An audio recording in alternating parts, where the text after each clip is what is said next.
Hello दोस्तों, Radhe Radhe stories में आपका बहुत बहुत स्वागत है। मुंशी प्रेमचंद जी की कहानी एक आँच की कसर।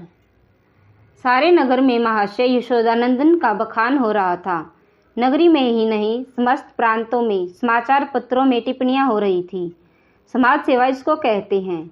उन्नत विचार के लोग ऐसा ही करते हैं। महाशय जी ने शिक्षित समुदाय का मुख उज्जवल कर दिया। अब कौन यह कहने का साहस कर सकता है कि हमारे नेता केवल बात के धनी हैं, काम के धनी नहीं हैं। महाशय जी चाहते तो अपने पुत्र के लिए उन्हें कम से कम 20,000 रुपये दहेज में मिलते, उस पर खुशामद गाते में।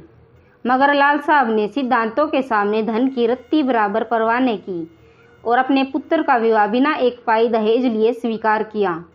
वाह वाह, हिम्मत तो ऐसे ही हो, सिद्धांत प्रेम हो तो ऐसा हो, आदर्श पालन हो तो ऐसा हो।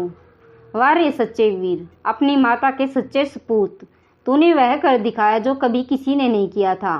हम बड़े गर्व से तेरे सामने मस्तक नवाते हैं। महाशय यशोदानंदन के 2 पुत्र थे। बड़ा लड़का पढ़ लिख कर फाजिल हो चुका था, उसी का विवाह तय हो रहा था और हम देख चुके हैं बिना कुछ दहेज लिए। आज का तिलक था। शहजादपुर स्वामी दयाल तिलक के लिए लेकर आने वाली थी। शहर के गणमान्य सज्जनों को निमंत्रण दे दिए गए थे।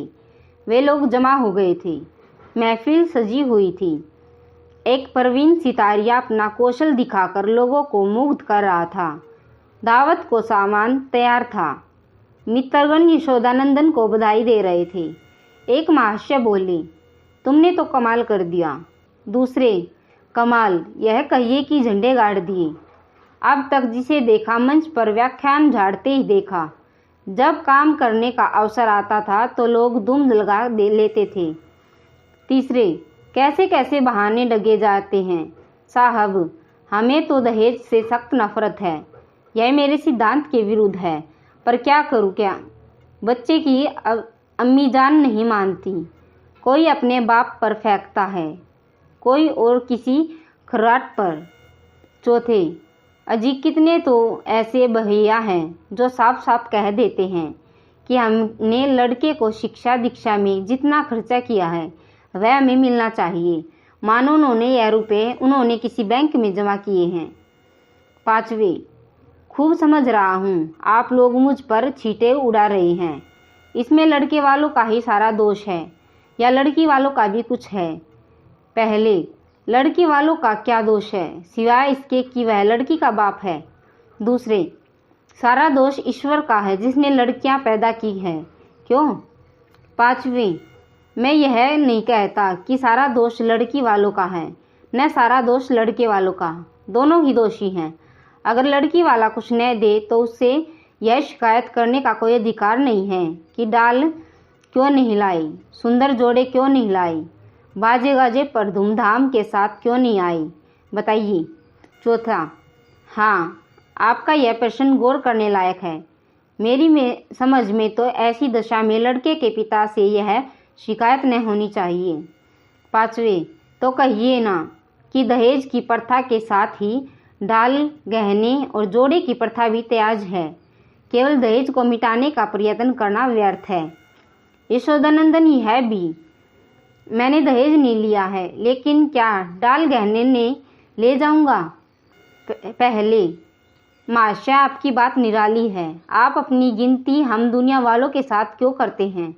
आपका स्थान तो देवताओं के साथ है। दूसरा, 20,000 की रकम छोड़ दी, क्या बात है। दहेज की कुप्रथा पर मैंने कोई व्याख्यान नहीं दिया। मैं उसे तोड़ना भी चाहूँ तो आत्मा ने तोड़ने देगी। मैं सत्य कहता हूँ, यह रुपये लूँ तो मुझे इतनी मानसिक वेदना होगी कि शायद मैं इस आघात से बच ही न सकूँ। पांचवें, आपकी कॉन्फ्रेंस आपको सभापति न बनाए तो उसका घोर अन्याय है।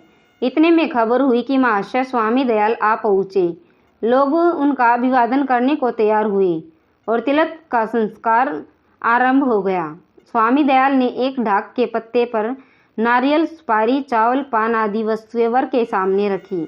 ब्राह्मणों ने मंत्र पढ़े, हवन हुआ और वर के माथे पर तिलक लगा दिया गया। तुरंत ही घर की स्त्रियों ने मंगलचरण गाना शुरू किया। यह महफिल में महाशय यशोदानंदन ने एक चौकी पर खड़े होकर दहेज की कुप्रथा पर व्याख्यान देना शुरू किया। व्याख्यान पहले से लिखकर तैयार कर लिया गया था। उन्होंने दहेज की ऐतिहासिक व्याख्या की थी। पूर्व काल में दहेज का नाम भी न था। महाशयों, कोई जानता ही न था कि दहेज या ठहरोनी किस चिड़िया का नाम है। सत्य मानिए, कोई नहीं जानता था कि ठहरोनी है क्या चीज़, पशु या पक्षी, आसमान में या जमीन में, खाने में या पीने में। बादशाही जमाने में इस प्रथा की बुनियाद पड़ी। हमारे युवक सैनिक सेनाओं में सम्मिलित होने लगे। यह वीर लोग थे। सेनाओं में जाना गर्व समझते थे। माताएं अपने दुलारों को अपने हाथ से शस्त्र से सजाकर रण क्षेत्र भेजती थी। इस बात युवकों की संख्या कम होने लगी और लड़कों का मोलतोल शुरू हुआ। आज यह नौबत आ गई है कि मेरी इस तुच्छ महातुच्छ सेवा पर पत्रों में टिप्पणियां हो रही हैं, मानो मैंने कोई असाधारण काम किया है। मैं कहता हूँ, अगर आप संसार में जीवित रहना चाहते हो तो इस प्रथा का तुरंत अंत कीजिए। दोस्तों, आगे की कहानी हम दूसरे भाग में सुनाएंगे। अगर भी कहानी अच्छी लगी हो तो प्लीज़ इसे लाइक, शेयर और चैनल को सब्सक्राइब जरूर करें।